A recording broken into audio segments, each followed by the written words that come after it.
Hello बच्चों, good morning, good afternoon, good evening. तो आज मैं आपका फिर से स्वागत करता हूं इस बेहतरीन लर्निंग प्लेटफॉर्म पे जिसका नाम है वेदांतु लर्निंग सेंटर पंजाब। और आज का हमारा ये सेशन बहुत इंपॉर्टेंट होने वाला है क्योंकि हम डिस्कस करने वाले हैं लास्ट ईयर नीट 2025 का बायोलॉजी सेक्शन। हम इसको 2 सेशंस में कवर करेंगे। बायोलॉजी का ऑलमोस्ट पेपर एनसीईआरटी से आता है, तो जब आप इस सेशंस को देख रहे होंगे तो मैं आपको यहाँ पर एक सजेशन दूंगा, अपनी एनसीईआरटी अपने सामने रखें और देखें किस तरह से क्वेश्चन एनसीईआरटी की लाइन से कैसे उनको मॉड्यूलेट करके क्वेश्चंस ड्राफ्ट किए जाते हैं। तो ज़्यादा टाइम ना लगाते हुए let's move with the question. तो सबसे पहला क्वेश्चन है आपका ऑर्गेनिज्म एंड पॉपुलेशन के बाद दूसरा चैप्टर आता है इकोसिस्टम से कि यूनिट ऑफ प्रोडक्टिविटी क्या होगा। तो हमें पता है प्रोडक्टिविटी का मतलब क्या है कि किसी पर्टिकुलर एरिया में इस पर्टिकुलर टाइम पीरियड के अंदर कितना बायोमास या कितनी एनर्जी डेवलप या प्रोड्यूस करी जाती है। तो हमारे पास 4 ऑप्शन है जिसमें से मुझे सामने सामने दिख रहा है कि इतना किलो कैलोरीज एनर्जी माने बायोमास इतने एरिया में और इतने टाइम पीरियड के अंदर प्रोड्यूस किया जा रहा है। इस ऑप्शन में आप देख सकते हैं टाइम पीरियड मेंशन नहीं है। इस ऑप्शन में आप देख सकते हैं अगेन टाइम पीरियड मेंशन नहीं है। और इस ऑप्शन में आप देख सकते हैं कि यहां पर मीटर क्यूब दिया हुआ है which is the unit of volume. तो सीधा सीधा हमारा आंसर बनता है kilo calories metre -2 and year inverse 1। Yes, this is our answer. Next question की तरफ चलते हैं। This question is from human reproduction and question बहुत इजी है, सीधा सीधा सा है, बहुत ज़्यादा टाइम नहीं लगना चाहिए। ह्यूमन फीमेल की जिंदगी में जो पहली मेंस्ट्रुएशंस होती हैं उनको हम क्या बोलते हैं? ऑब्वियसली ओव्यूलेशन तो नहीं। ओव्यूलेशन क्या है? ओवरी के अंदर बनता हुआ डेवलपिंग ओवा जब फेलोपियन ट्यूब में आता है उसको हम ओव्यूलेशन बोलते हैं। मीनोपॉज ऑब्वियसली हमारी मेंस्ट्रुअल्स फीमेल के अंदर जब नेचुरली स्टॉप हो जाती हैं। हमारा आंसर मीनार्क होना चाहिए जो पहली मेंस्ट्रुअल्स कहलाती हैं। एंड डायापॉज यहां से शब्द है ही नहीं, दिस इज फ्रॉम, आप देख सकते हैं ये इकोलॉजी यूनिट से आया हुआ है, ऑर्गेनिज्म एंड पॉपुलेशन।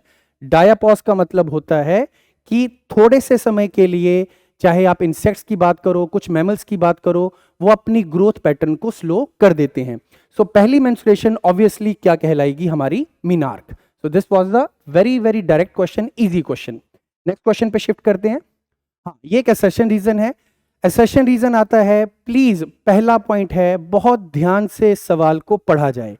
जितना ध्यान से हम सवाल को पढ़ते हैं उतना ही जल्दी और उतने ही चांसेस है सवाल सही निकलेगा। असर्शन क्या बोलती है? जितने भी वर्टिब्रेट्स हैं वो कॉर्डेट्स हैं। मैं कलर चेंज कर लेता हूं। जितने भी वर्टिब्रेट्स हैं वो कॉर्डेट्स होते ही हैं, बट सारे के सारे कॉर्डेट्स वर्टिब्रेट नहीं होते। तो हल्का सा हम अपने कॉर्डेट की क्लासिफिकेशन देखते हैं। कॉर्डेट्स लास्ट फाइलम हम पढ़ते हैं, तो कॉर्डेट हमारे पास 2 तरह से आते हैं। मैं बहुत डिटेल क्लासिफिकेशन पे नहीं जा रहा हूं, बेसिस। तो कॉर्डेट हमारे पास 2 तरह के हैं। सबसे पहले आते थे प्रोटोकॉर्डेट्स। इन प्रोटोकॉर्डेट्स में यूरोकॉर्डेटा, सिफेलोकॉर्डेटा, ये 2 मेंबर्स आते थे। और एक आगे हमारे वर्टिब्रेट्स। तो हमें पता है कि जो वर्टिब्रेट्स हैं वो अपनी एम्ब्रियोनिक स्टेजेस में जरूर कॉर्डेट के वो जो 4 फीचर हैं, presence of notochord, nerve cord, pharyngeal gill slits and post anal tail, ये एम्ब्रियोनिक स्टेजेस में लाते हैं। बट अगर आप एडल्ट स्टेजेस में देखेंगे तो वर्टिब्रेट अपने नोटोकॉर्ड, नर्व कॉर्ड को डेवलप करके वर्टिब्रल कॉलम और स्पाइनल कॉर्ड में कन्वर्ट कर लेते हैं। तो इस स्टेटमेंट में कोई गड़बड़ी नहीं है, असर्शन इज एग्जैक्टली ट्रू। अब हम रीजन को पढ़ते हैं। The members of subphylum vertebrata possess notochord during embryonic period. जैसे मैंने बताया इनमें नोटोकॉर्ड आती है बट अपने सिर्फ एम्ब्रियोनिक पीरियड के दौरान, और ये notochord is replaced by cartilaginous lower vertebrates में या बोनी जैसे हमारे केस में वर्टिब्रल कॉलम इन एडल्ट्स। तो सीधी सी बात है, ये रीजन आपका सेशन को एक्सप्लेन करता हुआ दिख रहा है। Yes, both A and reason are true and R is correct explanation of assertion. Next question की तरफ चलते हैं। हाँ, this is from principles of inheritance and variation. Question बहुत सीधा तो नहीं बोलूंगा, थोड़ा देखना पड़ेगा। लिखा है gene R&Y follow independent assortment. तो आपको यहां पर बेसिक्स के ऊपर जाना पड़ेगा। मेंडल ने डाइहाइब्रिड क्रॉस दिया था, दो करेक्टर की इनहेरिटेंस एक साथ पढ़ी गई थी, पर ये जो दोनों करेक्टर्स की जीन्स थी दे वर लोकेटेड ऑन डिफरेंट क्रोमोसोम। तो मैं कुछ ऐसे ले सकता हूं, शेप ऑफ सीड की जीन्स अलग क्रोमोसोम पे है बेटा, और कलर ऑफ सीड की जीन अलग क्रोमोसोम पे है। अगर जीन्स अलग अलग क्रोमोसोम पे हैं तो हम ये मानते हैं कि genes are showing independent assortment. अगर यही जीन जो कलर ऑफ सीड की जो जीन थी, अगर वो शेप ऑफ सीड के साथ सेम क्रोमोसोम पे होती तो वो किसी लेवल की लिंकेज पक्का शो कर सकती थी।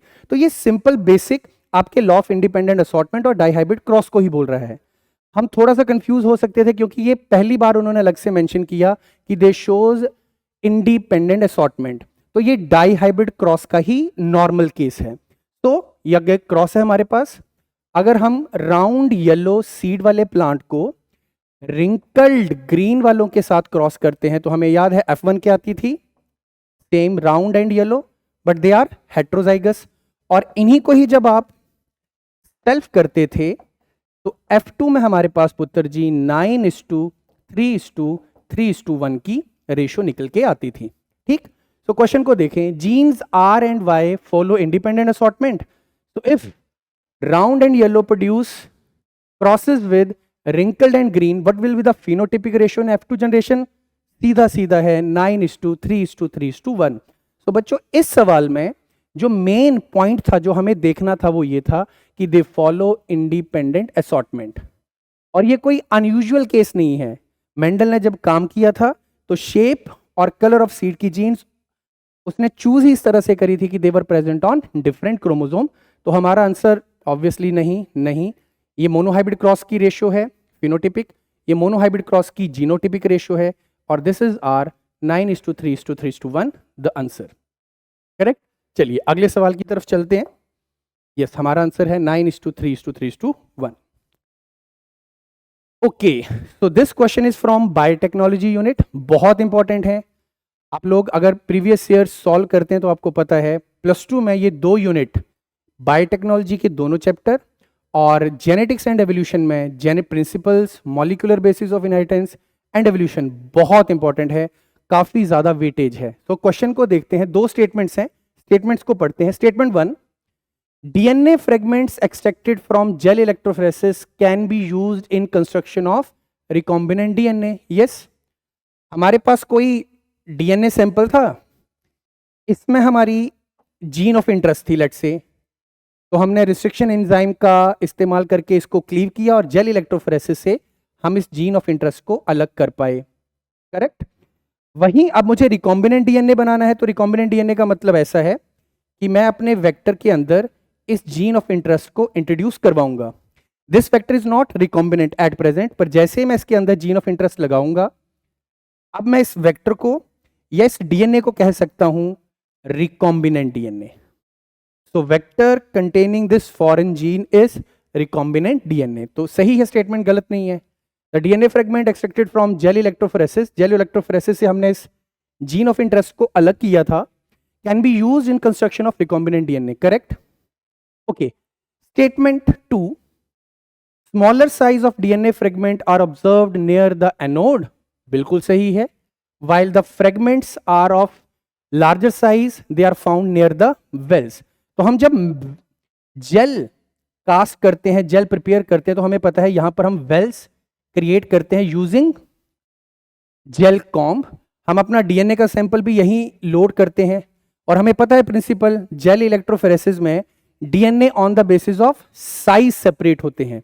तो जितने छोटे साइज के डीएनए के फ्रेगमेंट्स होंगे वो उतना आगे तक मूव करेंगे, जितने बड़े साइज के फ्रेगमेंट होंगे वो यही रह जाएंगे वेल्स के पास। So this is your cathode area near wells, this is your anode area at the ends, terminal end of the jail.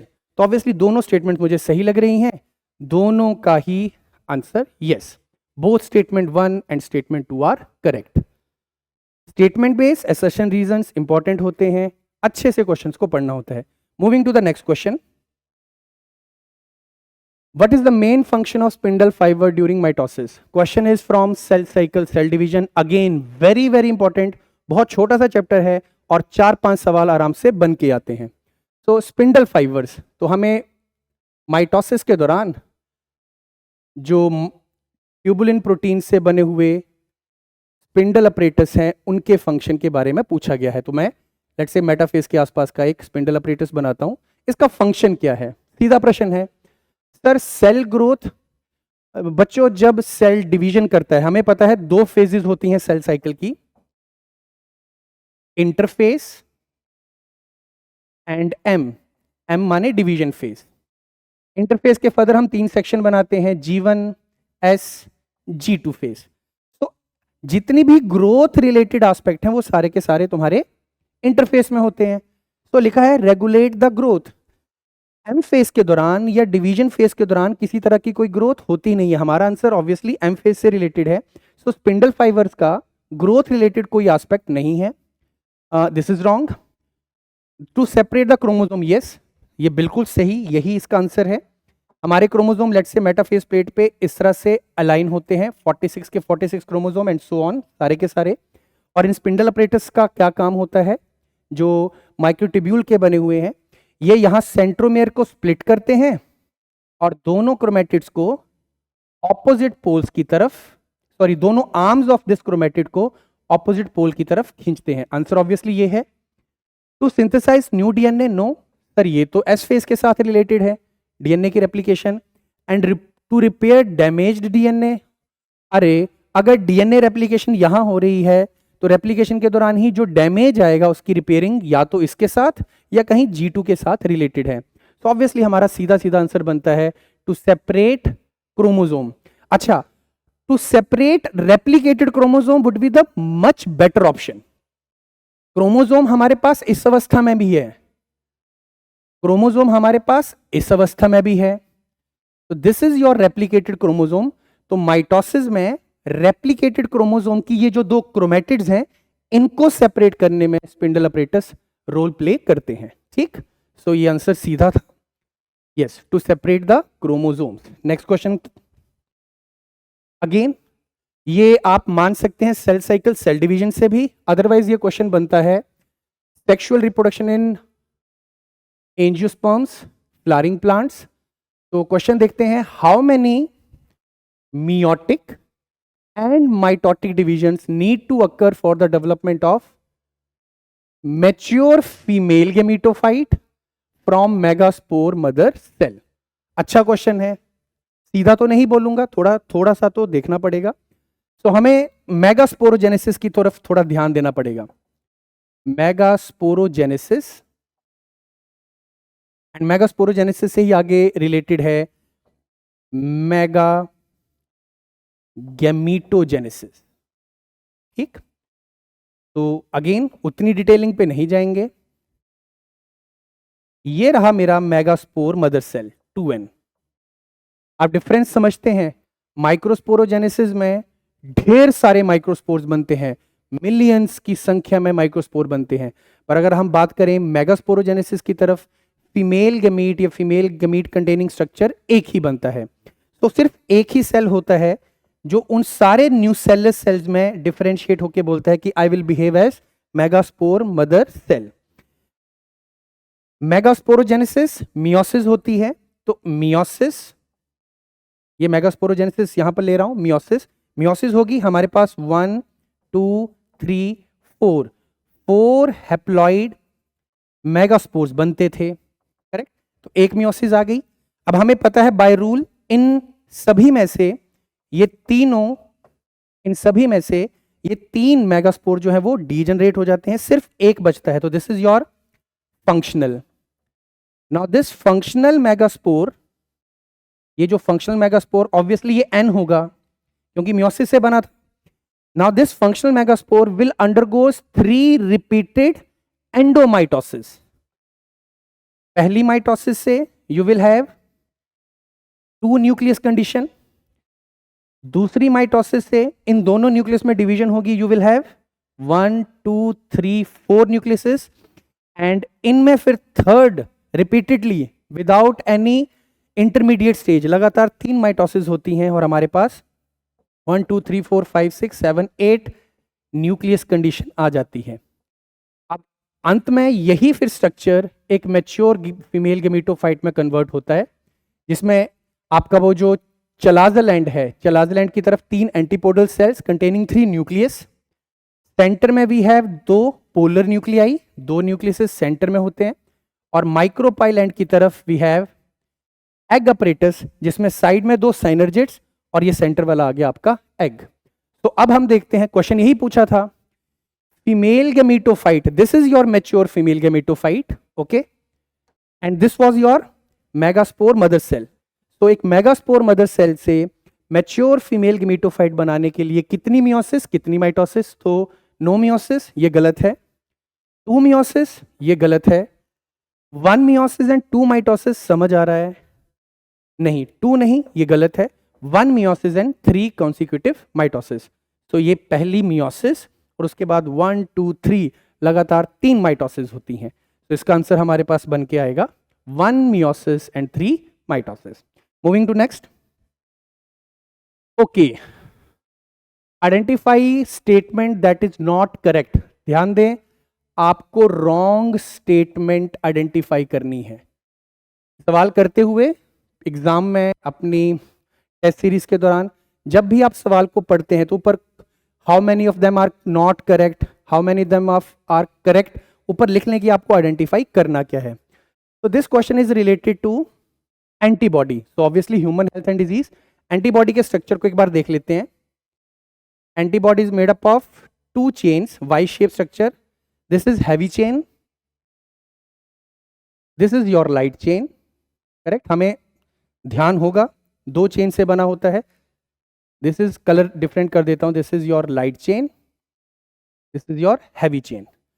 ये एन टर्मिनल कहलाते हैं क्योंकि प्रोटीन का बना हुआ है, तो प्रोटीन का एक तरफ एन टर्मिनल होगा और एक सी टर्मिनल। हमें पता है एक्शन के दौरान जो तुम्हारा एंटीजन है वो एंटीबॉडी के, जस्ट अ मिनट, इस एरिया में बाइंड करता है। They are antigen binding sites. तो इस पूरी हैवी चेन में ये पीछे वाला हिस्सा आता है कांस्टेंट, और जिस एरिया में एंटीजन बाइंड करते हैं इनको हम बोलते हैं वेरिएबल रीजन्स। ठीक, तो हमारी एंटीबॉडी 2 पॉलीपेप्टाइड चेन की बनी है, हैवी 2 लाइट चेन्स। इसके खुद 2 रीजन्स होते हैं। आगे वाला हिस्सा जहां पर एंटीजन को बाइंड करना होता है उसे हम बोलते हैं वेरिएबल रीजन्स, और जो पीछे वाला हिस्सा है उसको हम बोलते हैं constant region. On the basis of, आपको पता है 5 तरह की आपको पता है 5 तरह की एंटीबॉडीज होती हैं। वो 5 टाइप्स ऑफ जो एंटीबॉडीज हैं वो किसके बेसिस के ऊपर हैं?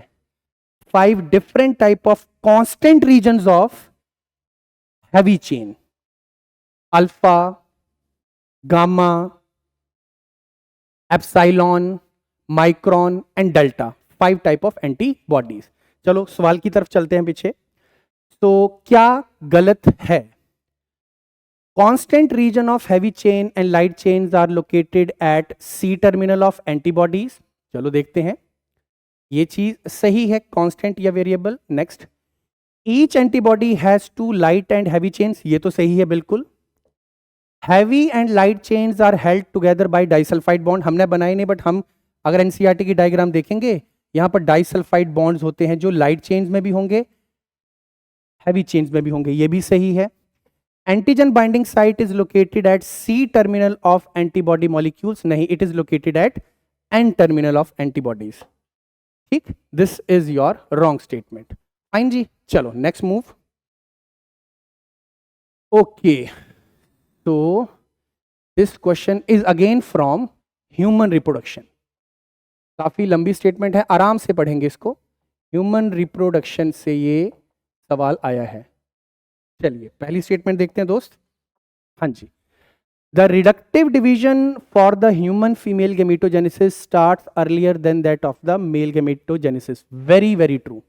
हम ये पढ़ते हैं ह्यूमन फीमेल्स में ड्यूरिंग द टाइम ऑफ उनकी प्रेगनेंसी के दौरान जो यंग वन उनकी बॉडी में डेवलप हो रहा है, अगर वो फीमेल है तो during that embryonic development female में oogenesis बिगिन हो जाती है। तो अभी फीमेल पैदा ही नहीं हुई है और उनके अंदर oogenesis की प्रोसेस 3rd-4th मंथ के दौरान शुरू हो जाती है, whereas in case of male it starts at the puberty. This statement is very true. B statement देखते हैं, gap between first meiotic and static meiotic division is much shorter for males in comparison to female. This statement is also true.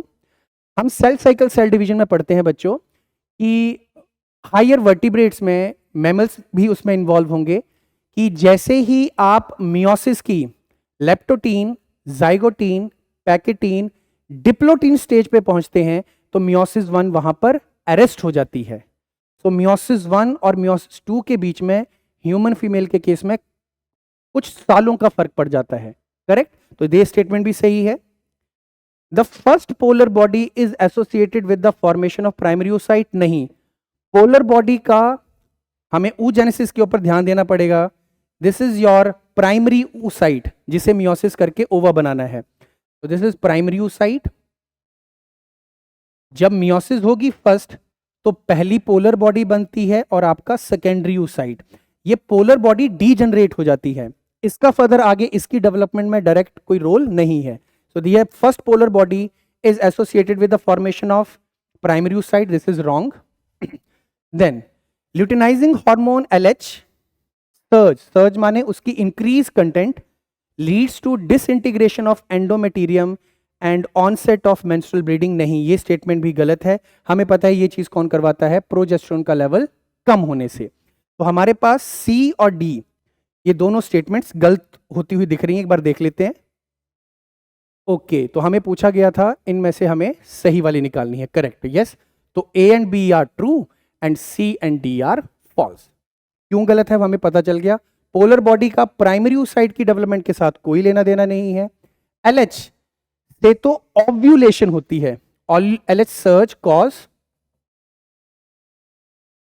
Ovulation. तो ये जो आगे की condition दी हुई है, this is एंडोमेटीरियम. जो ब्लीडिंग होती है फीमेल में एंडोमेटीरियम के लॉस से, that is due to the decrease content of your progesterone. Correct. तो नेक्स्ट क्वेश्चन पे चलते हैं. Again one more assertion reason. Question is from tapetum. Yes, this is sexual reproduction in flowering plant. Assertion statement है, cells of tapetum. tapetum innermost layer होती है आपके anther की wall की जो इनर मोस्ट लेयर है न्यूट्रिटिव, वो tapetum है. It possess dense cytoplasm. Yes, क्योंकि इसका काम है न्यूट्रिशन देना. And generally have more than 1 nucleus. Yes, generally हमारे पास हर सेल में एक न्यूक्लियस है. टपेटल सेल नरिशमेंट से इन्वॉल्व हैं, उनके साथ नरिशमेंट का रोल प्रोवाइड दिया गया हुआ है. तो एक से ज्यादा न्यूक्लियस होना उनका एक बेसिक फीचर है. सही स्टेटमेंट है. रीजन पढ़ते हैं. Presence of more than 1 nucleus in tapetum increases efficiency of nourishing the. यहां तक तो बिल्कुल सही है, यहां तक बिल्कुल सही है. More than 1 nucleus tapetum के अंदर इंक्रीज करता है efficiency of nourishing the developing. No, this is wrong. Exactly NCERT में ये लाइन मेंशन है, वहां दिया हुआ it is for the development of nourishment of pollen grains. ठीक. हालांकि कुछ रोल हो सकता है बट हमारी एनसीईआरटी में डायरेक्टली ये मेंशन किया हुआ है कि टपेटल सेल्स, माइक्रोस्पोर्स या फिर पोलन ग्रेन्स की जो डेवलपमेंट है उसमें डायरेक्टली इन्वॉल्व है. तो answer will B assertion is true and reason is false. ठीक, करेक्ट. तो जैसा मैं आपको बिगिनिंग में बोला था कि काफी सारे क्वेश्चन हमारे डायरेक्टली एनसीईआरटी से लाइन टू लाइन पूछे जाते हैं. तो जब भी आप एनसीईआरटी को पढ़ रहे हैं मेक श्योर बहुत इन डेप्थ पढ़ें, खुद क्वेश्चन कंस्ट्रक्ट करें, क्योंकि अगर 1-2 क्वेश्चन अगर आउट ऑफ सिलेबस चले भी गए स्टिल आपके 86-87 क्वेश्चन डायरेक्टली एनसीईआरटी से आएंगे. तो जब आप साथ साथ में क्वेश्चन देख रहे हैं तो अपनी एनसीईआरटी को रेफर करें और देखें किस तरह से क्वेश्चन ड्राफ्ट किया गया है. Next question, blue and white selectable markers. Okay, this question is from biotechnology principles and processes और टॉपिक है आपका वेक्टर्स के साथ. वेक्टर्स के साथ ये थोड़ा लंबा क्वेश्चन है, थोड़ा सा टाइम आपका ले सकता है. So question is from the topic blue and white screening. फिर एक बार क्वेश्चन को रीड करते हैं फिर हम इसको डिस्कस करेंगे. Blue and white selectable markers have been developed which differentiate recombinant colonies from non-recombinant colonies on the basis of their ability to produce color in the presence of chromogenic substrate. पहले दोस्तों हमें यह समझना पड़ेगा ये क्या बात करी हुई है. तो आप सभी को पता होगा हमारे पास वेक्टर्स टॉपिक में पहला आर्टिफिशियली कंस्ट्रक्ट किया हुआ वेक्टर PBR 322 मेंशन किया गया है. तो ये काफी यूज होता है, बट जब आप एनसीईआरटी पढ़ेंगे PBR 322 के रिलेटेड वहां पर लिखा हुआ है कि जब हम इसमें जीन ऑफ इंटरेस्ट डालते हैं और फिर हम ये चेक करते हैं कि जीन ऑफ इंटरेस्ट लगी है या नहीं, मींस रिकॉम्बिनेंट डीएनए बना है या नहीं, इसके लिए हमें 2 बार एंटीबायोटिक कंटेनिंग प्लेट्स का इस्तेमाल करना पड़ता है. तो इससे बढ़िया एक और है PU8 PUC8 PUC18 plasmid of university of California. 8 भी है 18 भी है. इसका नाम मेंशन नहीं है एनसीईआरटी में, बट जो ब्लू वाइट स्क्रीनिंग का फंडा है वो इसी में मेंशन किया है. इवन एनसीईआरटी ने ये फिनोमिना बताया हुआ है इंसर्शनल इनएक्टिवेशन. तो क्या है इसका स्ट्रक्चर जरा देखते हैं. बेसिक्स देखेंगे दोस्त, बेसिक देखेंगे बच्चों. हाँ, तो हमारे पास ये PUC18 है. एक ही वेक्टर में यहां हमारे पास एम्पिसिलिन रेजिस्टेंस जीन है जो हमें यह बताएगी कि ट्रांसफॉर्मेशन हुई या नहीं. तो दिस सिलेक्टेबल मार्कर जो कि एम्पिसिलिन रेजिस्टेंस जीन है ये हमें यह बताएगी कि ट्रांसफॉर्मेशन हुई है या नहीं. और एक यहां पर जीन है LAC-Z जीन, ये हमें बताएगी कि ट्रांसफॉर्मेशन रिकॉम्बिनेंट के साथ हुई है या नहीं.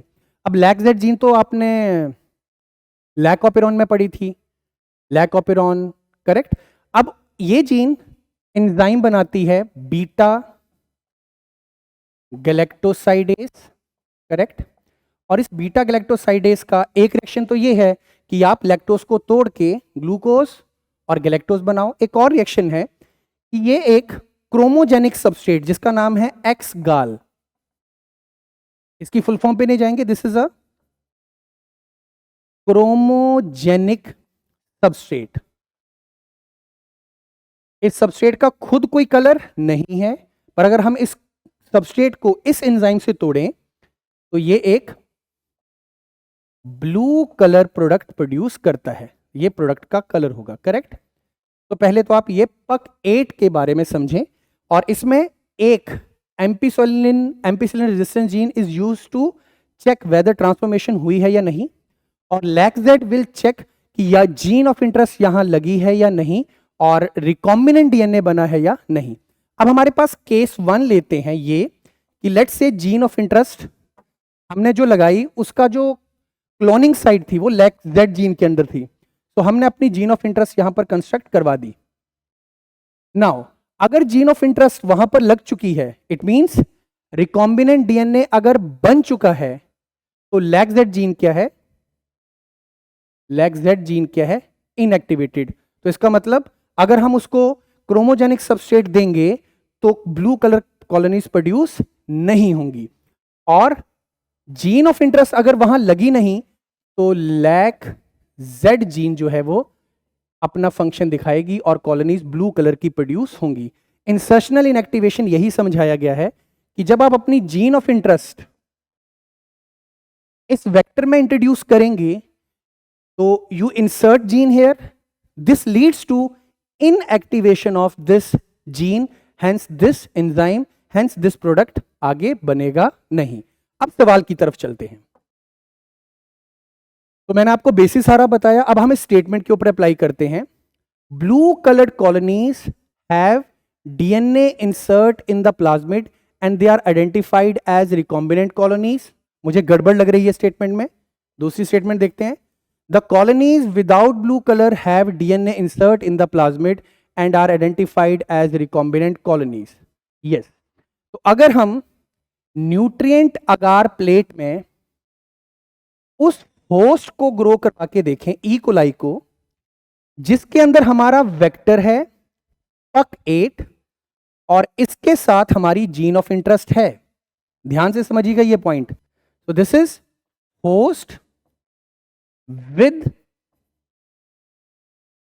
रिकॉम्बिनेंट डीएनए और vector, correct. This is your host E coli, let's say E coli, इसके अंदर हमारा वेक्टर और वेक्टर के साथ हमारी जीन ऑफ इंटरेस्ट है। जीन ऑफ इंटरेस्ट कहां है? LAC-Z जीन में। तो LAC-Z जीन की एक्टिविटी क्या हो चुकी है? इनएक्टिव। हमने जब इस होस्ट को इस प्लेट में ग्रो करवाया, न्यूट्रिएंट अगार प्लेट में, हमने डाल दिया है साथ में यहां पर एम्पिसिलिन। अब अगर बैक्टीरिया एम्पिसिलिन की प्रेजेंस में ग्रो कर गया, इसका मतलब क्या है? ट्रांसफॉर्मेशन तो हो ही गई है, होस्ट के अंदर आई है, क्योंकि यहां पर एम्पिसिलिन रेजिस्टेंस जीन तो एक्टिव है ही है। तो अगर यहां पर कॉलोनीज आ जाती हैं, इसका मतलब ट्रांसफॉर्मेशन हुई है। और अगर कॉलोनीज कोई कलर प्रोड्यूस नहीं करती, तो यहां पर आपको दो तरह की कॉलोनीज दिखेंगी, एक व्हाइट कलर कॉलोनीज। तो white colour colonies will tell you कि रिकॉम्बिनेशन हुई है विद जीन ऑफ इंटरेस्ट हुई है, transformation with gene of interest हुई है। और जो ब्लू कलर कॉलोनीज होंगी वो हमें ये बताएंगी कि जीन ऑफ इंटरेस्ट यहां लगा ही नहीं है। तो स्टेटमेंट कौन से वाली सही हुई? Yes sir, yup. Statement 1 is incorrect. Blue colour colonies have DNA insert, नहीं sir. The colour without blue colour have DNA insert, this statement is correct. ये बहुत इंपॉर्टेंट टॉपिक है बायोटेक प्रिंसिपल्स एंड प्रोसेसेस में, जिसमें पक 18 का जिक्र NCERT नहीं करती है। तो ब्लू कलर अगर कॉलोनीज का आएगा, इन summary blue colour bacterial colonies में आएगा, तो इससे हमें यह पता चलेगा कि बैक्टीरिया के अंदर वेक्टर गया है but gene of interest carry नहीं हुई है। और अगर व्हाइट कलर कॉलोनीज प्रोड्यूस होंगी, तो इससे हमें पता चलेगा बैक्टीरिया के अंदर वेक्टर गया है और हमारी जीन ऑफ इंटरेस्ट लेके गया है। इट मींस ट्रांसफॉर्मेशन हुई है विद रिकॉम्बिनेंट डीएनए। चलते हैं नेक्स्ट क्वेश्चन पे। इन ब्रायोफाइट्स, प्लांट किंगडम से सवाल है। गैमे, सीधा सवाल है, आप अपनी एनसीईआरटी को रेफर कर सकते हैं बच्चों, सीधा सवाल है। गैमे help in which of the following? Gases exchange नहीं, हमें पता है ये एसेक्सुअल रिप्रोडक्शन के लिए, बडिंग लाइक फीचर के लिए प्रेजेंट होता है। वेरी वेरी सिंपल क्वेश्चन, सीधा सवाल है। Gemmae, gemmae in case of liverworts, Marchantia. सीधा सवाल है प्लांट किंगडम से, ठीक। Yes, asexual reproduction. Okay, match the following. अच्छा, मैच द फॉलोइंग सवाल करते हुए एक और चीज ध्यान रखें, बिल्कुल रैंडमली मैच ना करें, सीरियल वाइज करें। अगर कोई इनिशियली मैच नहीं होता है, शुरू के लिए छोड़ दें, बाद में देखेंगे। तो adenosine, obviously this is a nucleoside. तो न्यूक्लियोसाइड इज दिस। न्यूक्लियोसाइड का मतलब क्या था? Base plus sugar. न्यूक्लियोटाइड का मतलब क्या था? Base plus sugar plus phosphate. Okay, adenylic acid, this is AMP, this is nucleotide of RNA, adenylic acid, so this is nucleotide. Adenine, this is nitrogenous base, and alanine, this is the amino acid. तो हमारे पास answer बन के आएगा adenosine A is 3, then B is 2, C is 1, answer will be your 4th. Correct? देखें जरा सारे, सीधा सवाल है। पर जब भी आप मैच करेंगे फॉलोइंग, इस मैच द फॉलोइंग क्वेश्चन करेंगे, प्लीज आराम से, रैंडमली कुछ भी ना करें, उसकी वजह से एरर होने के चांसेस ज्यादा हैं। वन बाय वन करेंगे। Next question. Okay, so this is your pedigree, principles of inheritance and variation. अगर पेडिग्री आएगी और अगर सीधी आएगी, फिर तो विद इन 1 और 2 मिनट्स हो जाएगी। अगर पेडिग्री थोड़ी सी टेढ़ी है और उसने आपके 2 या 3-4 मिनट ले लिए हैं, तो मैं आपको सजेस्ट करूंगा छोड़ दें, लास्ट में अगर टाइम मिलता है तो फिर करिएगा। पेडिग्रीज थोड़ा सा ट्रिकी रहता है। अब इसमें हमारे पास थोड़ी स्टेटमेंट पढ़ते हैं। With the help of given pedigree, find out probability of birth of a child having no disease, ये इंपॉर्टेंट इंफॉर्मेशन है, and being carrier in F3 generation. ये इसके बारे में पूछा गया है कि F3 में ये आपको एक पेडिग्री मेंशन करी हुई है, और F3 में बताया, पूछा गया हुआ कि बताइए क्या प्रोबेबिलिटी है कि यंग वंस में एक ऐसा व्यक्ति जिसको कोई बीमारी ना हो और एक ऐसा यंग वन जो एक कैरियर हो, इसकी प्रोबेबिलिटी क्या है। तो पहले थोड़ा पेडिग्री को एनालाइज करते हैं। आप देखेंगे this symbol is for carrier. तो आप यहां पर कैरियर कंडीशन देख रहे हैं। आपको पता है अगर कोई ट्रेट डोमिनेंट है, चाहे ऑटोसोमल चाहे सेक्स लिंक्ड, कैरियर कभी नहीं होते हैं। तो एक चीज तो ये पक्का पता चल गई, दिस इज रिसेसिव ट्रेट की पेडिग्री। पहला पॉइंट तो ये क्लियर हो गया, ये चीज होपफुली आपको पता चली। नंबर 2, सर ये रिसेसिव में ऑटोसोमल होगा या सेक्स लिंक्ड होगा, थोड़ा इसके ऊपर ध्यान देते हैं। और हमारे को इस केस के बारे में ज्यादा जानना है कि एक फीमेल जो एक कैरियर है और ये काफी रिलेटेड है, सेम ही परिवार के मेंबर्स के बीच में शादी हो रही है, and this is the male is affected. तो हमें इतना पता चल गया कि ये एक रिसेसिव है, इसमें ऑटोसोमल है या सेक्स, मुझे ये सेक्स लिंक्ड लग रही है, उसको जरा देखते हैं। तो अगर ये कैरियर है फीमेल, तो it will be, let's say मैं कलर ब्लाइंडनेस का केस लेता हूं और मेल में एक ही एक्स, तो ये कलर ब्लाइंड वाली जीन इसमें होगी। तो फीमेल कैरियर है और एक मेल जिसको ये डिजीज हुई पड़ी है। हमारे पास 4 केसेस बन के आएंगे हर एक इसमें। तो आपको एक केस दिखेगा कैरियर फीमेल का, एक केस दिखेगा आपको नॉर्मल मेल का, एक केस दिखेगा आपको डिजीज्ड फीमेल का, और एक केस दिखेगा आपको डिजीज्ड मेल का। हमें सवाल में क्या पूछा गया हुआ है? हमें सवाल में पूछा गया हुआ है बताइए क्या प्रोबेबिलिटी है चिल्ड्रन हैविंग नो डिजीज। तो सर ये केस नो डिजीज और ये case a carrier, it is 1/4। जब भी हम इसकी बात करेंगे या फिर इसकी बात करेंगे, इट इज 1/4। और सर हमें सेक्स लिंक का कैसे पता चला? आप देख पा रहे हैं बच्चों, मेल में बीमारी है, फिर फीमेल कैरियर्स हुई, फीमेल कैरियर हुई, आगे मेल में फिर से बीमारी आ गई। ये क्रिस क्रॉस का पैटर्न आपको दिख जाता है, करेक्ट। और आपको मेल भी इफेक्टेड दिख रहा है, फीमेल भी इफेक्टेड दिख रहा है। अब इस पेडिग्री को आप पूरा का पूरा बनाइएगा, हम सिर्फ इतना सॉल्व कर रहे हैं जो हमें सवाल पूछा गया है। तो this is recessive and it is sex linked recessive trait, and answer is 1/4. Yes, answer is 1/4. Next question, adrenal medulla.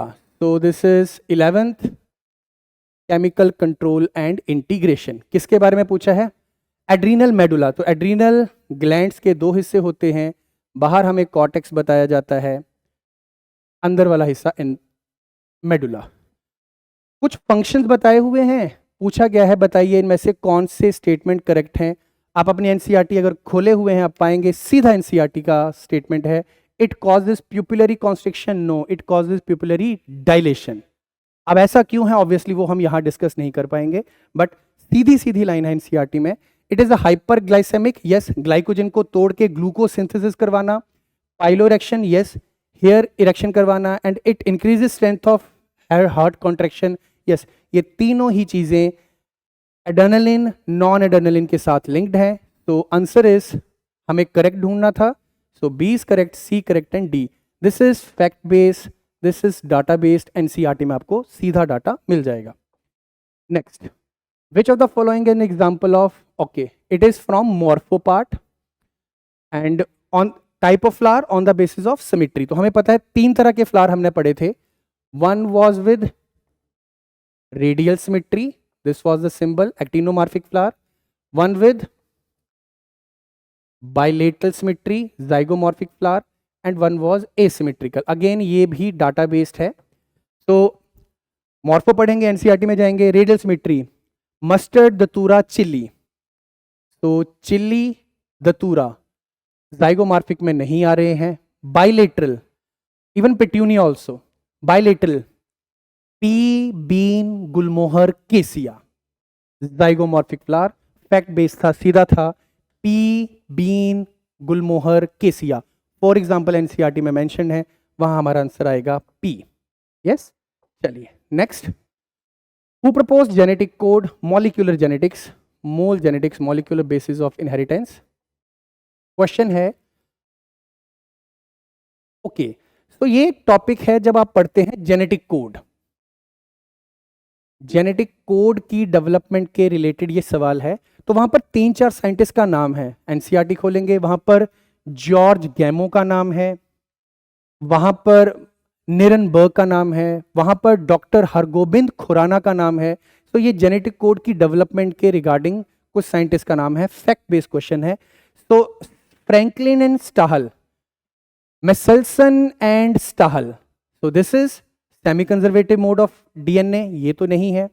George गैमो इसका आंसर है। जॉर्ज गैमो ने बोला था कि अगर जेनेटिक कोड बेसिस का ही बना है तो बेस तो 4 ही हैं, ए, जी, सी और टी। तो अगर हम एक एक बेस का कोड बनाते हैं तो हमारे पास तो सिर्फ 4 ही अमाइनो एसिड्स आएंगी, पर हमारी रिक्वायरमेंट कितनी है, 20 अमाइनो एसिड्स की। अगर 2-2 का सेट बनेगा तो टोटल हमारे पास 16 कॉम्बिनेशन आएंगे, स्टिल हमारी रिक्वायरमेंट पूरी नहीं होगी। और अगर 3-3 के सेट से, that genetic code is triplet, must be triplet, ऐसा इसने बोला था, इससे हमारे पास 64 कॉम्बिनेशन आएंगे। तो हमारी रिक्वायरमेंट 20 अमाइनो एसिड्स की है, कोड हमारे पास 64 है, ये जस्टिफाई किया जा सकता है और बाद में किया भी गया था।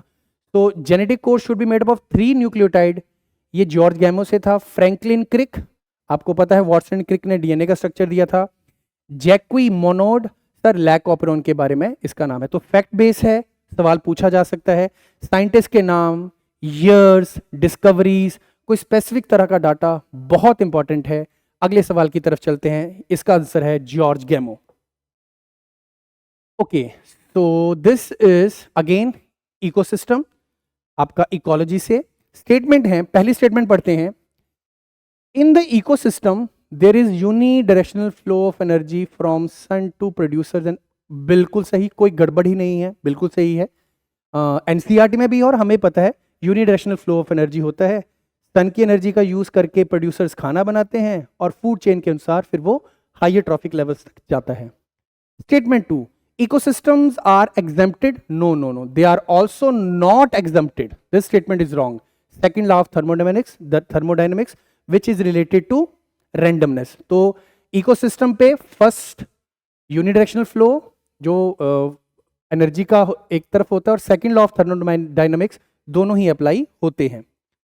तो yes, your statement 1 is correct but statement 2 is incorrect. Next question की तरफ चलते हैं।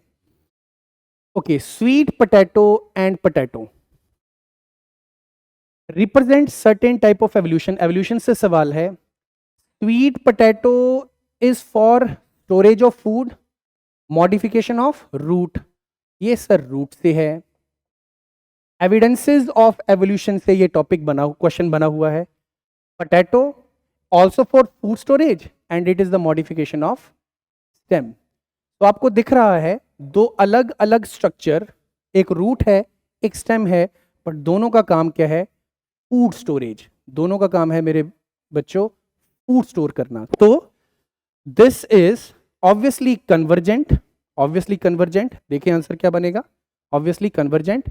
And organs are analogous, analogous organs जिनकी basic structure, development, framework different होता है, बट एक ही एरिया में रहने के पे या एक ही तरह की इन्वायरमेंटल कंडीशन होने की वजह से वो एक ही तरह का फंक्शन परफॉर्म करते हैं। ऐसे आपको प्लांट्स में, एनिमल्स में, दोनों में ही ऑर्गन्स मिल जाएंगे। तो answer is analogy, convergent.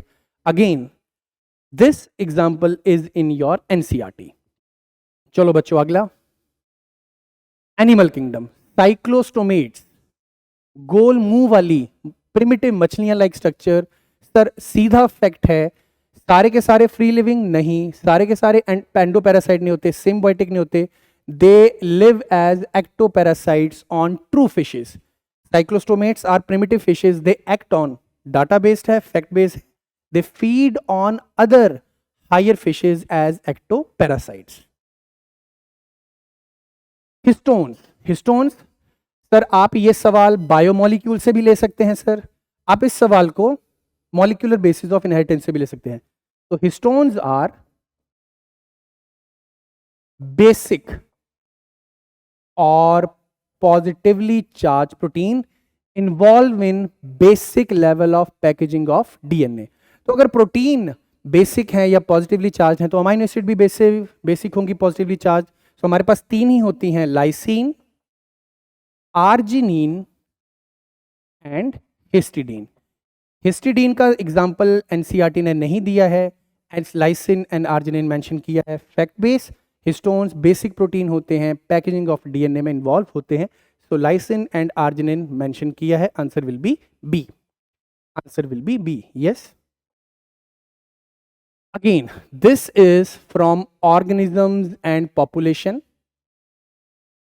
Population growth topic से आप कुछ सवाल तो ऐसे देखेंगे कि आपको वहां पर सोचने समझने की जरूरत नहीं है। It is memory based, fact based, data based, सीधा सवाल है। सिर्फ ये वाली इक्वेशन जो है वो सही है। इसकी डेरिवेशन हमसे कोई नहीं पूछता है। Change in population, it is r N K minus N upon K. K हमें कैरिंग कैपेसिटी बताई जाती है। K is carrying capacity. Carrying capacity का मतलब होता है कि एक पर्टिकुलर ज्योग्राफिकल एरिया या एक इकोसिस्टम मैक्सिमम पॉपुलेशन, जितनी मैक्सिमम पॉपुलेशन को सपोर्ट कर सकता है वो उस एरिया की क्या है, कैरिंग कैपेसिटी। ये सीधा सीधा एक इक्वेशन ऑर्गेनिज्म एंड पॉपुलेशन में आपको मिल जाएगा। Yes, C is the answer. Okay, so this is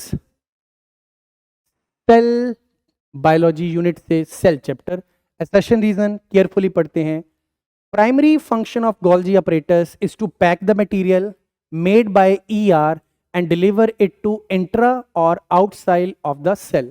हमें पता है दोस्तों, हम एंडोमेम्ब्रेन सिस्टम पढ़ते हैं। एंडोमेम्ब्रेन सिस्टम, ये क्वेश्चन उससे रिलेटेड है। तो हमारे न्यूक्लियस के आसपास आपका ER है, करेक्ट। ER के आसपास इस तरह से गोल्जी बॉडीज प्लेस्ड होती हैं। तो हमारे जो प्रोटीन्स RER के थ्रू बनते हैं या लिपिड्स या कार्बोहाइड्रेट्स जो SCR में बनते हैं, उन्हें हम गोल्जी के पास भेजते हैं for the purpose of. Golgi के 5 काम बताए जाते हैं step wise.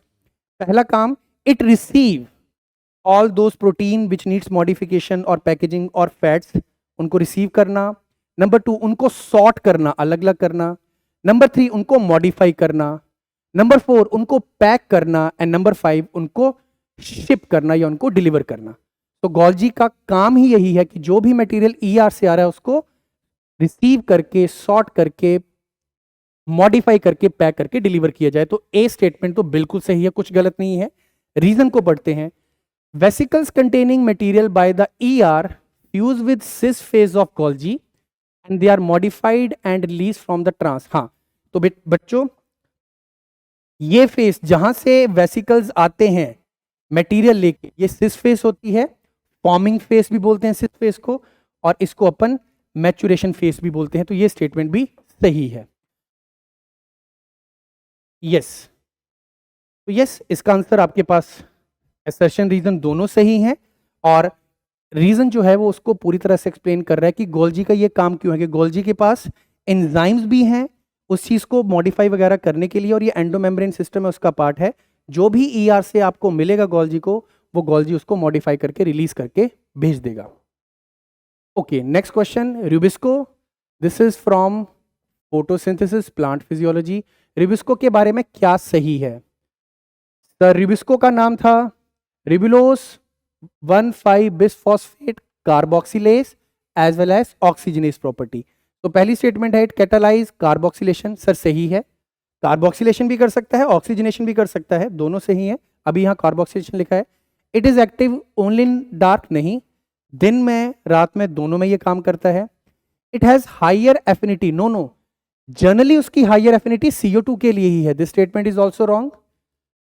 It is an enzyme involve in photolysis, no no, this is the main enzyme of dark reaction और C3 साइकिल और केल्विन साइकिल। तो मुझे तो तीनों गलत दिखते हैं, ए स्टेटमेंट आपको सही बच रही है। चलिए नेक्स्ट क्वेश्चन की तरफ। Yes, it is also called as pacemaker of your Calvin cycle. बहुत इंपॉर्टेंट एंजाइम है, इसके बारे में एक डाटा और है बायोमोलिक्यूल में। It is the most abundant protein और pigment present in this biosphere. इसी की ऑक्सीजनेशन प्रॉपर्टी की वजह से हम फोटो रेस्पिरेशन भी पढ़ते हैं। ठीक, चलिए next. Again one more, match the column. तो प्रोजेस्टेरोन देखते हैं। Progesterone pregnancy hormone, it is released from corpus luteum, ये लग रहा है। अगला देखते हैं, रिलैक्सिन। रिलैक्सिन कॉर्पस ल्यूटियम भी बनाता है, ओवरी के अंदर प्लेसेंटा भी बनाता है। चाहे कॉर्पस ल्यूटियम हो चाहे प्लेसेंटा हो, both of them are located in ovary and relaxin is for proper normal easy delivery of the young one as well as the milk ejection. So ये ओवरी के साथ रिलेट किया जा सकता है। MSH, melanocyte stimulating hormone, yes sir, ये तो intermediate lobe of pituitary से आता था, पार्स इंटरमीडिया बोलते हैं। एंड कैटेकोलामाइंस एड्रीनल मेडुला, तो जो आपके हार्मोन्स हैं एड्रेनलिन एंड नॉन एड्रेनलिन, ये दोनों कैटेकोलामाइंस कहलाते हैं। बच्चों क्यों कहलाता है कैटेकोलामाइंस? अगर आप इनका केमिकल स्ट्रक्चर देखें जो एनसीईआरटी नहीं मेंशन करती है, आपको कैटेकोल रिंग और साथ में अमाइन ग्रुप मिल जाएगा। इन दोनों हार्मोन्स को कैटेकोलामाइंस इसलिए बोलते हैं। तो मुझे सही कनेक्शन क्या लग रहा है आप देख सकते हैं। So progesterone is from corpus luteum, A is 4, okay, इन दोनों पे आ जाएंगे। Then relaxin is from ovary, B2, ये तो कॉमन है। Melanocyte stimulating hormone is 1, sir answer B बन के आ रहा है। D is adrenal medulla, adrenal medulla से एड्रेनलिन नॉन एड्रेनलिन रिलीज होते हैं, तो आंसर विल बी बी, सही है, करेक्ट। चलिए नेक्स्ट,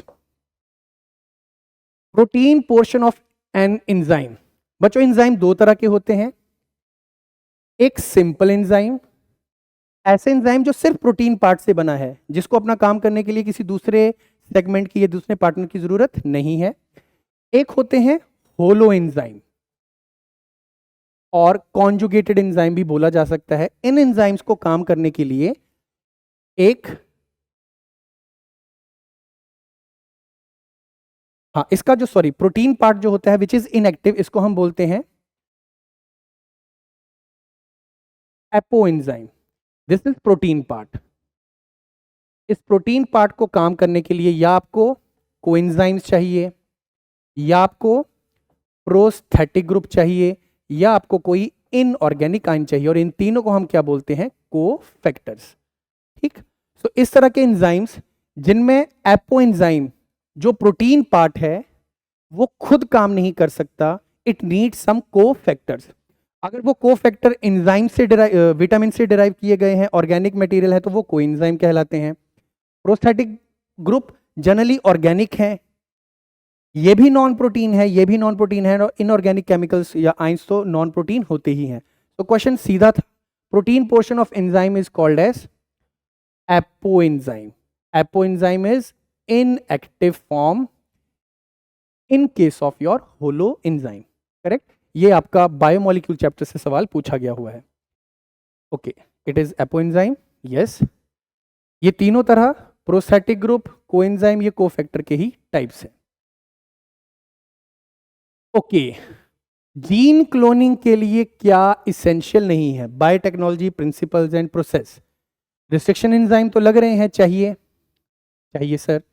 डीएनए लाइगेजेस भी चाहिए, जीन काटने के बाद जोड़नी भी है। सर मुझे म्यूटेस की ज़रूरत नहीं दिख रही, मुझे म्यूटेशंस नहीं करवानी है। सर मुझे रिकॉम्बिनेस भी नहीं दिख रहा है, मुझे डीएनए पॉलीमरेज दिख रहा है। जरा देखते हैं क्या यही आंसर है? Yes, recombinase is for recombination crossing over, म्यूटेज is for mutation. तो हमें रिस्ट्रिक्शन एंजाइम चाहिए होते हैं, लाइगेजेस चाहिए होते हैं, और पीसीआर में हमें डीएनए पॉलीमरेजेस भी चाहिए होते हैं जीन क्लोनिंग के दौरान। ठीक, yes. Oh sorry, next question, which of the following immunity type of immunity present at the time of the birth? Yes, so this is innate immunity, very simple question, सीधा human health and disease। ऐसी immunity हमारी body में दो तरह की immunity है, innate which is non specific by birth है, और एक acquired which is highly specific जो हम पैदा होने के बाद अपनी बॉडी में डेवलप करते हैं in terms of B cells, T cells। तो answer was very easy, innate immunity, correct। चलिए, Which factor is important for termination of transcription, molecular basis of inheritance? तो अगर आपको ट्रांसक्रिप्शन याद है तो उसमें दो ही फैक्टर्स की बात करी गई है, एक सिग्मा फैक्टर की बात करी गई है सर, एक रो फैक्टर की बात करी गई है। अल्फा गामा है ही नहीं। तो sigma is for initiation efficient and rho factor is for the termination of transcription. तो टर्मिनेशन पूछा है, सीधा सवाल था, answer is rho factor. Yes, okay. Which of the following hormone release from pituitary? Release pituitary करता है and synthesise कहां करते हैं हम? हाइपोथैलेमस में। सीधा सवाल है sir, adrenocorticotrophin hormone anterior lobe of pituitary, sir ये तो एंटीरियर लोब खुद प्रोड्यूस करती है। LH same, FSH same. Sir ADH vasopressin, sir इसको रिलीज करती है आपकी पोस्टीरियर लोब ऑफ पिट्यूटरी, और हमें पता है पोस्टीरियर लोब ऑफ पिट्यूटरी खुद प्रोड्यूस नहीं करती हैं, हाइपोथैलेमस प्रोड्यूस करके यहां स्टोर करता है और यहां से रिलीज किया जाता है। तो क्वेश्चन सीधा था, release from pituitary, posterior pituitary and actually synthesized in the hypothalamus. So answer will be antidiuretic hormone or vasopressin. Which of the following microbes is not involved in preparation of household products? Question is from microbes in human welfare. Aspergillus niger, sir fungus है, citric acid, fact base NCERT में दिया है, so this is not, अच्छा not ना, okay, so हम second, yes, तो this is our answer. हमें जो चाहिए लैक्टोबैसिलस दही बनाने के लिए हमें चाहिए होता है, सैकेरोमाइसीस सेरेविसे, सर ये बेकिंग प्रोडक्ट्स वगैरह बनाने के लिए। प्रोपाइनियोबैक्टीरियम शेरमैनी, सर ये चीज़ के लिए है ना, तरह तरह के चीज़ होते हैं, डिपेंडिंग अपॉन उनकी मैच्योरेशन या राइपनिंग के लिए कौन से तरह का माइक्रोब हम यूज़ करते हैं। प्रोपाइनियोबैक्टीरियम शेरमैनी, दिस इज फॉर, मैं नाम भूल रहा हूँ, एक रॉक्यूफोर्टाइट चीज था और एक स्विस चीज के लिए ना। तो ऑब्वियसली हमको दिख रहा है trichoderma polysporum and Aspergillus niger, ये दोनों हाउस होल्ड के लिए यूज नहीं होते। Yes, Aspergillus and trichoderma. Trichoderma is for bio active molecules production. Fact base था, ओके। ये बहुत कंट्रोवर्शियल क्वेश्चन था जो पिछले साल पूछा गया, बच्चे कंफ्यूज भी हुए। हम बोल सकते हैं ये एनसीईआरटी में एग्जैक्टली नहीं था, फिग दिया हुआ है, बट फिग के बारे में ये चीज काफी कंट्रोवर्शियल हुई।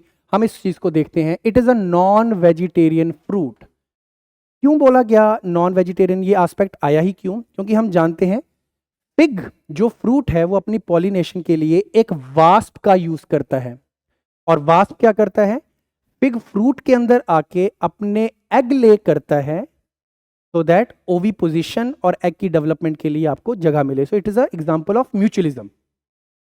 बट जब हम पढ़ते हैं, फैक्ट पे जाते हैं, जब हम ये फिग जिसको हम अंजीर बोलते हैं, इसको जब हम कंज्यूम करते हैं, उसके अंदर वास्प सरवाइव करता ही नहीं है। उसकी बॉडी का जितना भी रिमेन्स है या इवन एग्स है, उनको फ्रूट के या प्लांट के जो एंजाइम है उनको डिसॉल्व कर देते हैं। तो ये किसी भी तरह से नॉन वेज फ्रूट नहीं है। हालांकि उसके अंदर फिग वेस्प होता होगा तो वो कंज्यूम कर लिया जाता है। तो this statement is wrong. Fig wasp and fig tree exhibit mutual relation, सही है। As fig wasp complete its life cycle in fig fruit, यहां तक भी सही है। And fig fruit gets pollinated, fruit कभी पॉलिनेट नहीं होता, फ्लावर पॉलिनेट होता है, इसलिए स्टेटमेंट गलत। तो होपफुली आपको क्लियर हुआ, फिग फ्रूट पॉलिनेट नहीं होता, हमें पता है पॉलिनेशन फ्लावर की होती है। नंबर 2, ये नॉन वेज इसलिए नहीं है, हालांकि उसके अंदर फिग वेस्ट हो सकता है, पर जब उस फ्रूट को कंज्यूम किया जाता है, नॉन वेज या वेज तभी होगा जब आप उसको कंज्यूम करेंगे, उस कंजप्शन तक तो ये फिग वास्प खत्म कर दिया जाता है उसके एंजाइम्स के द्वारा। ठीक, तो both statements are incorrect. Finally NTA ने यही आंसर दिया था। Okay, water vascular system, echinoderms, animal kingdom, sir 3 function बताए जाते हैं। सर रेस्पिरेशन बताया जाता है, लोकोमोशन बताया जाता है, डाइजेशन बताया जाता है। ये फैक्ट है, answer A and C only. तो आप देख सकते हैं रेस्पिरेशन, लोकोमोशन, डाइजेशन और रेस्पिरेशन, ये फिर से रिपीट हो गया। इकाइनोडर्मेटा, जैसे हमारे पास पॉरीफेरम है, वाटर वेस्कुलर सिस्टम नहीं होता है, वाटर कैनाल सिस्टम, ये उनकी लाइफलाइन है। यहां वाटर वेस्कुलर सिस्टम होता है, ये इनकी बहुत इंपॉर्टेंट लाइफलाइन है। तो काफी इंपॉर्टेंट काम इकाइनोडर्मेटा में वाटर वेस्कुलर सिस्टम से किए जाते हैं। तो answer is A and C only. Okay, after maturation in primary lymphoid organ, हमें पता है 2 तरह के लिम्फॉइड ऑर्गन होते हैं, प्राइमरी एंड सेकेंडरी। प्राइमरी में T and B, thymus and bone marrow, जहां पर टी और बी सेल्स बनते हैं, मैच्योर होते हैं काम के लिए, और सेकेंडरी जो होते हैं जहां पर वो अपनी एक्शन करते हैं। तो in primary lymphoid organ the lymphocyte migrate to interaction with in secondary lymphoid organs. तो सेकेंडरी कौन है? ये तो नहीं है, ये तो प्राइमरी है, ये भी प्राइमरी है, लिम्फ नोड भी सेकेंडरी है सर, स्प्लीन भी सेकेंडरी है, पेयर पैचेस भी। ये आपको लिम्फेटिक सिस्टम में मिल जाता है, ये हम स्प्लीन ग्रेवयार्ड ये भी हमें इम्यून सिस्टम में मिलता है, और पेयर पैचेस ये सारे के सारे हमारे सेकेंडरी लिम्फॉइड ऑर्गन्स हैं, CDE। यस, ये सही है। चलिए next question. Okay, so this is the last chapter of your ecology, biodiversity and conservation. Again equation को सही से मैच करते हैं, फॉलो इनको। The evil quartet, yes, A is 3। Quartet माने चार, इविल माने बुराइयां। सर चार मेन कारण बायोडाइवर्सिटी की एक्सटिंक्शन के लिए या उसमें जो गड़बड़ी आ रही है उसके लिए, तो हमने पढ़ा था habitat loss and fragmentation, alien species invasion, over exploitation of resources, and fourth one was coextinction. तो ये चार आ गए, ठीक है। ex-situ conservation, yes. In situ, ex situ दो तरह की होती हैं। इन सीटू जो प्लांट और एनिमल्स का नेचुरल होम है उसी को आप प्रोटेक्टेड एरिया बना दें। एक्स सीटू आप बाहर निकाल के करें। तो क्रायो प्रिजर्वेशन, ठंडे टेम्परेचर पे जीन्स, स्पर्म्स वगैरह को प्रिजर्व करके रखना। Lantana camera, this is alien species invasion, ये एविल क्वाड्रेट में एक एग्जांपल दिया हुआ है। और डोडो एक बर्ड का एग्जांपल है जो कि एक्सटिंक्ट हो चुका है। ये डाटाबेस क्वेश्चन है, ये और ये डाटाबेस्ड है, ये थोड़ा का थोड़ा आपको एनसीईआरटी में मिलेगा। तो क्या बनेगा answer? A will be 3, B will be 1, मुझे C बनता हुआ दिख रहा है, C is 2 and D is 4, मुझे C बनता हुआ दिख रहा है, यस। सिर्फ यहां से। और कई बार बच्चों में एक और गलती कर देते, जल्दबाजी में एक मैच किया, दूसरा मैच किया और अगले वाले को इग्नोर कर देते। नहीं, तसल्ली से चारों ऑप्शंस को या चारों स्टेटमेंट्स को आपस में मैच करके देख लें, very important. Okay, plant growth and development, plant physiology, कुछ स्टेटमेंट है और हमें पूछा है करेक्ट स्टेटमेंट का कॉम्बिनेशन चूज कीजिए। Parthenocarpy can be induced by auxins, सही है, डाटा फैक्ट है। पार्थिनोकार्पी सीडलेस फ्रूट बनाना। Plant growth regulator can be involve in promotion as well as inhibitory, yes. Abscisic acid purely inhibitory बताया गया था, ethylene dual बताया गया था, ऑक्सिन्स, जिबलिन्स एंड साइटोकाइनेंस प्रमोटरी बताए गए थे। Differentiation is pre request of रीडिफरेंशिएशन, yes. अगर आपको रीडिफरेंशिएशन करनी है तो डी डिफरेंशिएशन तो होनी ही चाहिए। हम ऐसे पढ़ते हैं ना, हमारे पास मेरिस्मेटिक टिश्यू है अनडिफरेंशिएटेड, इनमें क्या होगी? डिफरेंशिएशन। तो मेरिस्मेटिक टिश्यूज डिफरेंशिएशन के बाद क्या बन जाएंगे? परमानेंट।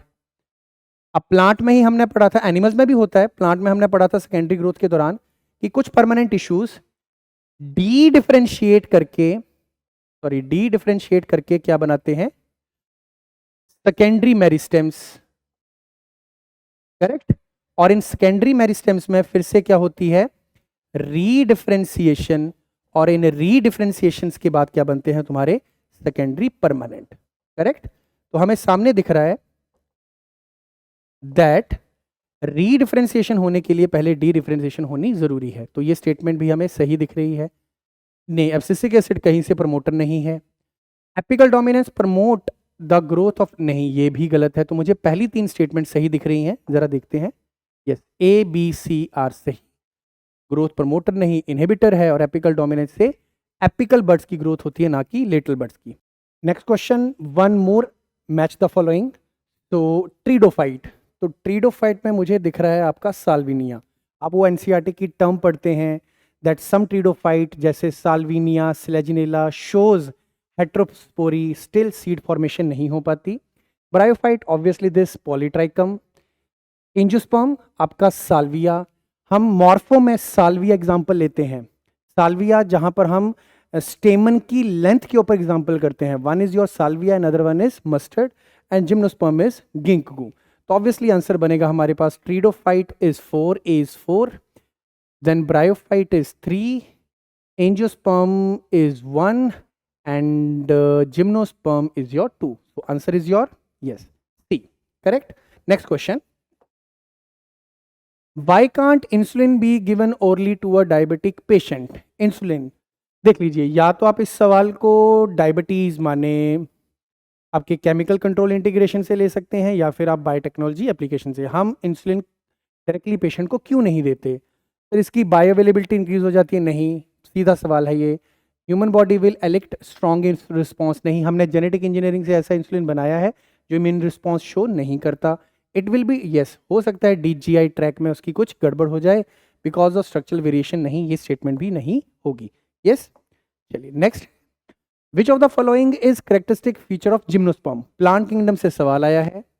जिम्नोस्पर्म में फ्लावर होते हैं, बिल्कुल गलत। सीधा सवाल है। सीड्स फ्रूट में होते हैं, बिल्कुल गलत। सीड्स के आसपास फ्रूट की कवरिंग नहीं होती, एग्जैक्टली सही। सीड्स आर एब्सेंट, नहीं। सीड्स जिम्नोस्पर्म एंजियोस्पर्म दोनों में होते हैं, काफी सीधा सवाल था। Seeds are naked. Okay, sorry, characteristic feature seeds are naked, सही है। Okay, then frog respire by skin and buccal cavity on land. Okay, ठीक है। सो फ्रॉग से it is respiring in water by skin and buccal cavity. मुझे यहाँ पर थोड़ा सा इशू है, बक्कल कैविटी से शायद उतना नहीं होता, मेनली से होता है। And on land by skin, by buccal cavity and by lungs. Yes, they respire through gills in their larval stages. तो मुझे पहली स्टेटमेंट में गड़बड़ दिख रही है, दूसरी स्टेटमेंट सही है, तो आंसर है yes. This statement is false for water and true for land. Buccal cavity के साथ कुछ गड़बड़ हो सकती है, स्किन के थ्रू तो कर भी लेते हैं। Yes, okay, this is from biotechnology application. Silencing of specific mRNA is possible via RNA interference. तो हम हमारे सेल में कोई पैथोजन ने आपको अटैक किया है, और उसके अटैक करने का तरीका इस तरह से है कि वो अपने DNA से RNA बनाएगा, RNA से प्रोटीन बनेंगे, और प्रोटीन हमें टारगेट करेंगे। इवन RNA भी हमें टारगेट कर सकता है। तो हमारा टारगेट है इस RNA को डिस्ट्रॉय करना। तो हम अपने जीनोम में किसी तरीके से DNA को ट्रांसक्राइब कराते हैं, और ऐसे ट्रांसक्राइब कराते हैं कि हमारे पास डबल स्ट्रैंडेड RNA बने। This double-stranded RNA through RNAi target this mRNA of the pathogen of interest. तो कॉम्प्लीमेंट्री डबल स्ट्रैंडेड RNA, एक तो ये डबल स्ट्रैंडेड है, उसमें से इसका एक स्ट्रैंड इसके आइडेंटिकल होता है, एक स्ट्रैंड इसके कॉम्प्लीमेंट्री होता है। बायोटेक्नोलॉजी एप्लीकेशन में हल्का सा आइडिया दिया हुआ है, हम उतना डिटेल नहीं पढ़ते हैं। NCERT के हिसाब से RNA इंटरफेरेंस काम कैसे करती है। तो answer will be complementary double stranded RNA। Next, twins are born to a family that lives next door to you. आपके कोई पड़ोसी हैं, वहां पर जुड़वा बच्चे हैं, एक लड़का है और एक लड़की है। ऑब्वियसली अलग अलग स्पर्म और अलग अलग ओवा से बन के आए होंगे, तो आंसर हमारे पास रहेगा they are fraternal. Monozygotic twins नहीं होंगे। 75% DNA मैच करने का कोई मतलब नहीं बनता, और इन विट्रो फर्टिलाइजेशन से आए होंगे तो नहीं, वो केस एक यंग वन के लिए होता है। यहाँ पर हम फ्रेटर्नल ट्विन्स की बात कर रहे हैं, क्योंकि वो ट्विन्स मेंशन किए जा रहे हैं एक ही टाइम पे। तो अलग स्पर्म होगा जो अलग अलग ओवा से फर्टिलाइज करेगा, तभी one will be X containing sperm, another one will be Y containing sperm, तभी एक लड़का और एक लड़की होने के चांसेस हैं। ये हम जेनेटिक्स से भी मैच कर सकते हैं क्वेश्चन, या फिर मॉलिक्यूलर जेनेटिक्स से भी, जहां पर DNA फिंगरप्रिंटिंग का पॉइंट दिया जाता है। One more match of the following, सीधा लग रहा है मेरे को। यस, तो स्कूटेलम ग्रासेस की फैमिली में वन कॉटिलेडन होता है, मोनोकॉट। दूसरा मोनोकॉट का जो कॉटिलेडन है, no no no no no, this is one, this is two. Non albuminous seeds, your groundnut. Epiblast, this is the rudimentary one, and perisperm is the persistent nucellus in case of black pepper, जो हमारे sexual reproduction flowering plant में mention किया हुआ है। तो हमारे पास answer बनेगा यस, बी। तो scutellum is cotyledon of monocot, non albuminous seeds हमने बताया डाइकॉट आपका ग्राउंडनट, एपीब्लास्ट हमने बताया रूडिमेंट्री, और पेरिस्पर्म हमने बताया persistent nucellus. Sexual reproduction flowering plant से बच्चों क्वेश्चन लिया गया है। नेक्स्ट क्वेश्चन देखते हैं। ओके, रीनल पोर्टल सिस्टम, हम 3 तरह का पोर्टल सिस्टम पढ़ते हैं और पोर्टल सिस्टम का मतलब होता है एक ऑर्गन से, एक्स ऑर्गन से ब्लड सप्लाई वाई में जाएगी, देन ये पूरी बॉडी या हार्ट में जाएगी। तो पोर्टल होता है 2 ऑर्गन के बीच का ब्लड सर्कुलेटरी सिस्टम। हमारी बॉडी में एक ही तरह का है, that is hepatic portal system. अगर हम फ्रॉग की बात करें उसमें हिपैटिक पोर्टल सिस्टम भी होता है, दैट ब्लड इंटेस्टाइन से पहले लिवर की तरफ जाता है। हम अगर बात करें फ्रॉग की, उनमें रीनल पोर्टल सिस्टम भी होता है बच्चों। Renal portal system blood lower body part से पहले किडनी में आता है, देन बॉडी के अपर पार्ट हार्ट की तरफ जाता है। So renal portal system specialized venous connection that link, मैंने अभी बताया, yes, your kidney and the lower part of the body. Liver and intestine hepatic system, liver kidney हमने कोई मेंशन नहीं किया, किडनी और इंटेस्टाइन भी हमने मेंशन नहीं किया। एक और पोर्टल सिस्टम होता है जो हमारी बॉडी में है, हाइपोफाइशियल पिट्यूटरी का, जो हाइपोथैलेमस और पिट्यूटरी को लिंक करने वाला पोर्टल सिस्टम है, हाइपोफाइशियल पोर्टल सिस्टम, ये हमारी बॉडी में पाया जाता है। Yes, kidney and the lower body part. And last one more, match the following. यहां पर कुछ हॉर्मोन्स हैं, तो केमिकल कंट्रोल एंड इंटीग्रेशन, कुछ हॉर्मोन्स और उनका सोर्स पूछा गया हुआ है। तो हार्ट से हम पढ़ते हैं ANF, आर्ट्रिया, आर्ट्रियल नाइट्रियूरेटिक फैक्टर।